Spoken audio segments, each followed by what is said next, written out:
Welcome back to Cosplay or No Way. Our three remaining contestants are fighting for the opportunity to make it to the final round where one of them will win $100,000 and the chance to work in costuming for a major motion picture. Kenya stared at Mark as the host recapped the competition so far. Being in the final three had her mentally bouncing with excitement. She'd read enough online comments after last week's show, the first to broadcast live, to know that a lot of people thought she was there simply to mark a diversity checkbox. Please. She'd worked her ass off to stay in the competition. As you know, this round's theme is cosplay mashups. Kenya, tell the judges about your cosplay.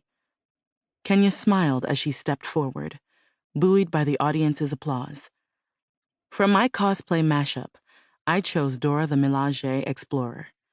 In my vision for this, Dora's mother is a powerful warrior who instilled in her daughter all her skills and a desire to explore, learn, and grow.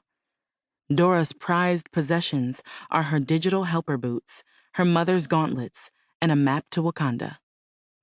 Based on the audience's reaction, she'd done an excellent job on her mashup. Using the fabrication skills her best friend Cam had shown her, she'd recreated Shuri's panther-headed gauntlets, complete with blue glow lights to simulate energy beams. She'd sewn her battle costume in General Okoye's style, but with Dora's pink and yellow colors. A Black Panther-shaped backpack holding a map of Wakanda and Dora's signature brown bob completed her look. Everyone had instantly known what she'd done. When you didn't have to explain your cosplay, you were already a step ahead. That didn't stop the anxiety fluttering in her stomach. Thank you, Kenya. Mark turned his good looks to the panel. Judges, do you have any comments you'd like to make about Kenya's cosplay? Kenya tightened her hands in her gauntlets, almost wishing she could bite her nails. This was the part she hated most, facing the judges. Not because she didn't want their opinions, they were some of the best in their fields, but because one judge seemed to have it out for her. On cue, Rebecca leaned forward, concern drenching her features. Kenya, do you really feel that you embodied the blending of Dora the Explorer and Dora Milaje?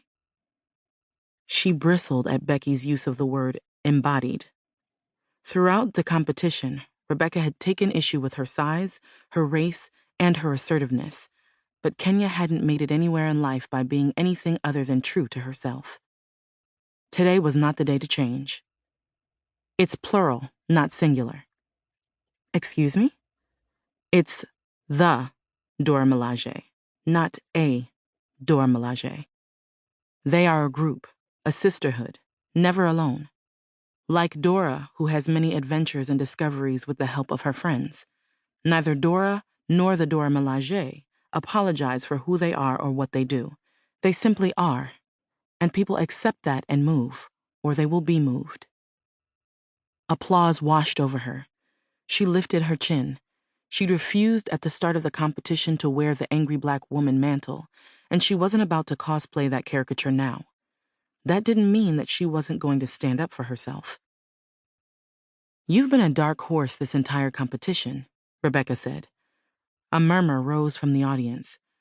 Rebecca had made herself the judge people loved to hate, with good reason. Your cosplay choices have been extremely risky, considering your limitations. Dark horse? Limitations?